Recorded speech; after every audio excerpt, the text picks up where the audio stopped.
لیکن اگر ایسا کوئی نہیں, میں مثلا بہت سی خواتین جاب کرتی ہیں شوقیہ ٹائم پاس کے لیے, بچے رول رہے ہیں اس کی خیر ہے, لیکن جاب ہونی چاہیے ٹائم پاس کے لیے. اب ٹائم اتنا فالتو ہے تو بھائی بچوں پہ کیوں نہیں لگاتے ہیں آپ لوگ؟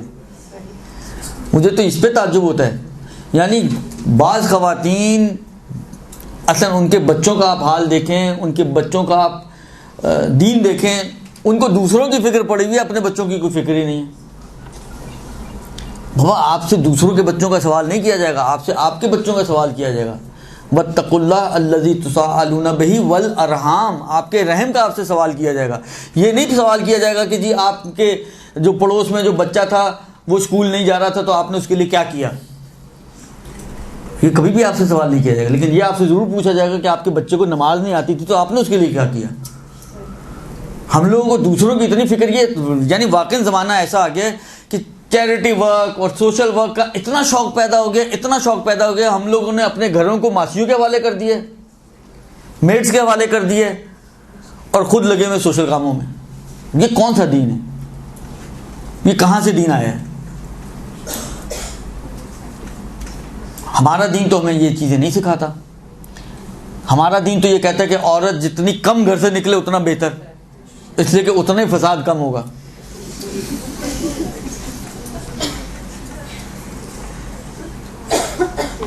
درست دین آپ دیکھیں روایتوں میں ہے, عورت کی مسجد مسجد المرأہ بیتھا, اس کا گھر اس کی مسجد ہے. یعنی شریعت یہ بھی نہیں چاہتی, اگر ان روایتوں کو دیکھا جائے, جو فقہاء اس بات کے قائل ہوئے ان روایتوں کی وجہ سے اور انہی کو دلیل کے طور پہ لاتے ہیں, یعنی شریعت عورت کے لیے یہ بھی پسند نہیں کرتی کہ وہ جا کے نماز جماعت مسجد میں پڑھے. وہ کہتی تم ثواب چاہیے نا, ثواب کے لیے نکل. اب وہی والی بات ہے نا, بعض وقت نکلنا سامنے ہم نے کچھ اور لیبل لگایا ہوا ہوتا ہے, لیکن اندر کے لیبل کچھ اور ہوتے ہیں. بھائی ثواب کے لیے نکل رہی ہو نا, ہاں جی ثواب چاہیے تو گھر میں بیٹھ کے پڑھ لو, وہی ثواب مل جائے گا. نہیں جانا مسجد میں ہی ہے, تو اس کا مطلب ہے کہ مسئلہ صرف ثواب کا نہیں ہے, کہانیاں کچھ اور بھی پیچھے چل رہی ہوتی ہیں. جی تو آگے سے جواب آتا ہے کہ حرم میں بھی تو عورتیں جاتی ہیں, اگر ایسا. ارے دیکھیں آپ اس کو چھوڑیں, حرم میں جاتی ہیں حرم میں نہیں جاتی ہیں اس کو چھوڑ دیں. آپ دیکھیں, آپ اپنی شخصی ذمہ داریوں کو طے کریں. ہم لوگوں کی مشکل یہ ہے کہ ہم دوسروں کی فکر میں پڑ جاتے ہیں, وہ بھی جا رہے ہیں, ادھر بھی ہو رہا ہے, ایسے بھی, اس کو چھوڑ دیں. آپ مقلد ہیں, آپ اپنے فقیر سے سوال کریں کیا مسئلہ ہے, وہ جو کہتا ہے اس پہ عمل کر لیں. اب حرم میں عورتیں جا رہی ہیں, نہیں جا رہی ہیں, کر رہی ہیں, نہیں کر رہی ہیں, میں بھی حرمت کی بات نہیں کر رہا ہوں. میں نے یہ نہیں کہا کہ جی ان کا وہاں جانا حرام ہے یا عورت کا مسجد میں جانا حرام ہے, یہ تو میں نے نہیں کہا. لیکن آیا بہتر ہے, میں بہتری کی بات کر رہا ہوں.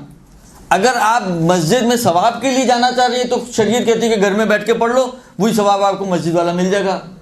اگر آپ مسجد اس لیے جانا چاہ رہے ہو, لیکن مسئلہ یہ ہے کہ مسجد صرف اس لیے تھوڑی جانا ہے, پیچھے تو کچھ اور کہانیاں بھی ہیں نا. آپ کو اپنا بھی ٹیکا جمانا ہے, 4 خواتین کے ساتھ مسئلے حل کرنے, 4 کے ساتھ بھاگ دوڑ کرنی ہے. وہ جو اب کیا میں بولوں, میں کچھ بولنا نہیں چاہ رہا ہوں, مشکلات ہیں بولنے میں بھی, لیکن بالآخر اس کے جو اثرات انسان کے اوپر آتے ہیں وہ تو اتنے میٹھے ہوتے ہیں کہ انسان پھر قربان تھوڑی کرے گا ان کو. تو کہنے کا مقصد یہ کہ ہم پہلا مرحلہ آپ کے گھر کا مرحلہ. بعض علماء نے یہاں تک یہ بات کہی ہے, اگرچہ میں نے روایتوں میں نہیں دیکھی, لیکن بعض علماء نے یہ جملے کہے ہیں, میں ان کے باب سے آپ کی فضیلت حاصل کرنا چاہ رہی ہوں. ہمارے مسجدوں میں ہوتا ہے نا نماز, گھر پہ پڑھیں. آقا خوئی وغیرہ کا یہی نظریہ تھا. عرض کروں آپ کی خدمت میں, کیا بول رہا تھا میں؟ ہاں, بعض علماء یہاں تک کہتے ہیں کہ آپ غور کریں, عورت کو خدا نے فارغ البال رکھا ہے, نہ کمانے کی ذمہ داری اور گھریلو ذمہ داری بھی واجب تو بہرحال نہیں کی, اگرچہ مستحب ہے, تاکید ہے, بہت زیادہ ہے, وہ سب اپنی جگہ پر ہے, لیکن بالآخر واجب تو نہیں رکھی. تو یہ فارغ خاتون کو خلق کیوں کیا خدا نے, جس سے نہ خدا نے گھر کے کام لینے ہیں, جس سے نہ خدا نے باہر کے کام لینے ہیں, تو اس کو خلق کیوں کیا؟ کہتے ہیں جی تربیت اولاد کے لیے. اس کو فارغ رکھا ہے تاکہ یہ اپنی پوری اٹینشن, اپنی پوری توجہ, اپنا پورا ٹائم اپنے بچوں کو دے. کیا کر رہے ہیں آج کل ہم لوگ, کیا کر رہے ہیں ہم لوگ؟ آپ مجھ سے زیادہ سمجھتی ہیں اور آپ کے سامنے یہ مشکلات مجھ سے زیادہ ہیں کہ بچوں کا کیا حال ہو رہا ہے, بچوں کے دین کا کیا حال ہو رہا ہے, بچوں کی پڑھائیوں کا کیا حال ہو رہا ہے. وہی جو مثلا ہم اپنی بچیوں کو پڑھاتے ہیں نا, کیوں پڑھاتے ہیں؟ پیسے ضائع کرنے کے لیے پڑھاتے ہیں. ان کے بچوں نے بھی پڑھنی تو ٹیوشن ہی ہوتی ہے. پڑھاتے کیوں؟ انسان اس لیے پڑھاتا ہے کہ بالآخر آپ اپنے بچوں کو گھر پہ ٹائم دیں. جس طرح جس دل سوزی سے آپ اپنے بچے کو ٹائم دے سکتی ہیں، آپ کا کیا خیال ہے کوئی دوسری اس طرح سے دے سکتی ہے؟ ماں سے زیادہ دل سوز کوئی اور ہو سکتی ہے آپ کے بچوں کے لیے؟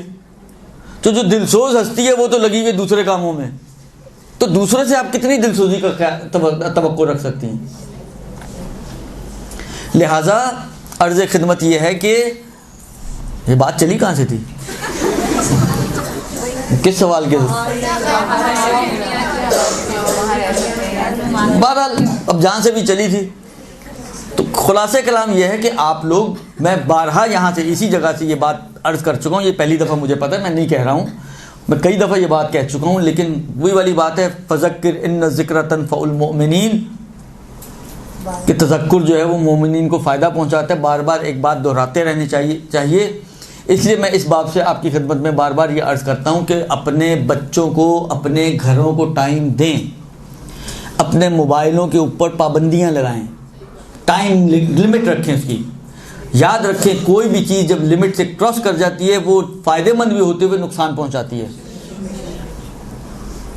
ولایت اہل بیت علیہم السلام کتنی فائدے مند ہے کہ اس کے بغیر آپ کا کوئی عمل قبول نہیں ہے، لیکن اگر اس میں بھی آپ ایکسیڈ کر کے ان کو خدائی کے مرحلے تک لے جائیں تو وہ بھی آپ کے لیے نقصان دہ ہے یا نہیں ہے؟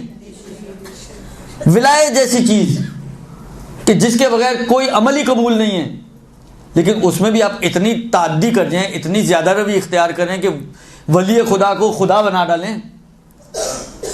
امیر المومنین کو جو امام ہیں، ولی خدا ہیں، ان کو ہم امامت کے مرحلے سے ہٹا کے خدائی کے درجے تک لے جائیں، تو کیا آپ کے خیال میں یہ کوئی اچھا عمل ہے؟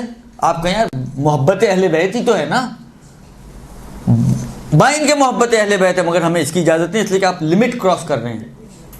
تو لمٹ جہاں پہ بھی آپ کراس کریں گے، یہ وہ چیز ہو سکتا ہے فی نفس ہی اچھی ہو، اس میں کوئی قباحت نہ ہو، لیکن جب ایکسیڈ ہوگی لمٹ تو پھر وہ حتماً اپنے برے اثرات ہی چھوڑ کے جائے گی، فائدہ نہیں پہنچائے گی آپ کو وہ چیز. جو گھریلو خواتین ہیں، کتنی گھریلو خواتین ہیں کہ جن کے کاروبار ان موبائلوں پہ چل رہے ہیں، اس کے باوجود جب دیکھو وہ آپ کو آن لائن ملیں گی.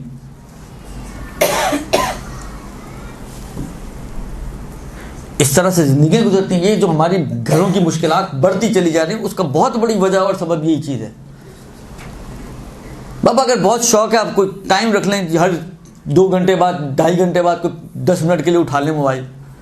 یہ تھوڑی کہ 24 گھنٹے کی موبائل آپ کے ہاتھ میں، سوتے ہوئے بھی آپ کے ہاتھ میں ہی ہوتا ہے. جہاں کھلی وہاں فوراً چیک کر لیے. بابا کوئی میسج اگر 2 گھنٹے بعد چیک کر لیں گے تو کون سا آسمان زمین پر آئے گا؟ ہم لوگوں نے اپنی زندگیوں کو خود مشکل بنا لیا ہے، ہم نے اپنی زندگیوں کو خود پریشان کنندہ بنا لیا ہے. آفتیں کہتے ہیں نا آ بیل مجھے مار، یہ ہم نے خود کر رہے ہیں اپنے ساتھ، خود اپنی زندگیوں کو ہم نے کھلونا بنا دیا. یہ چیزیں اتنی ارزش اور اہمیت نہیں رکھتی کہ ہم ان کے اوپر اپنے بچوں کے دین کو، اپنے بچوں کی زندگیوں کو قربان کریں. آپ کے بچوں کا دین، آپ کے بچوں کی زندگیاں، آپ کے بچوں کا مستقبل ان موبائلوں سے اور ان انٹرنیٹ اور فیس بک اور ٹویٹر اور الا اور بلا اور ان مصیبتوں سے کہیں زیادہ ارزش رکھتا ہے. قیامت میں آپ سے کبھی بھی انٹرنیٹ کے بارے میں سوال نہیں کیا جائے گا کون سا تمہارے پاس تھا، کتنی سپیڈ تھی، کیا تھا کیا نہیں تھا، لیکن آپ کی اولادوں کا آپ سے سوال کیا جائے گا.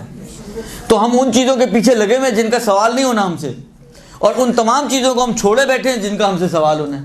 تو ہم کون سی قیامت، پھر ویسے ہم بڑے دیندار لوگ ہیں، ہم کون سی آخرت کی تیاری کر رہے ہیں، ہم کون سی قیامت کی تیاری کر رہے ہیں، ہم کون سا اپنے آپ کو اس دنیا میں جانے کے لیے آمادہ کریں. تو ڈر تو خود ہی لگے گا نا مرنے سے. پھر جب کچھ کریں گے نہیں تو مرنے سے تو ڈریں گے. لیکن جن کا سارا کچھ کلیئر ہو تو اس کو لا خوف علیہم ولا هم یحزنون، نہ کوئی خوف ہوتا ہے، نہ کوئی ڈر ہوتا ہے، نہ کوئی حزن ہوتا ہے. تو ہم لوگوں نے اپنی زندگیوں کو پریشان کرنے والا خود بنا دیا. آپ لوگوں سے گزارش یہ ہے کہ اپنے بچوں کو ٹائم دیں، اپنے گھروں کو ٹائم دیں. اس نیٹ ورک کی دنیا سے باہر آ جائیں. برحمتک یا ارحم الراحمین وصلی اللہ علی محمد و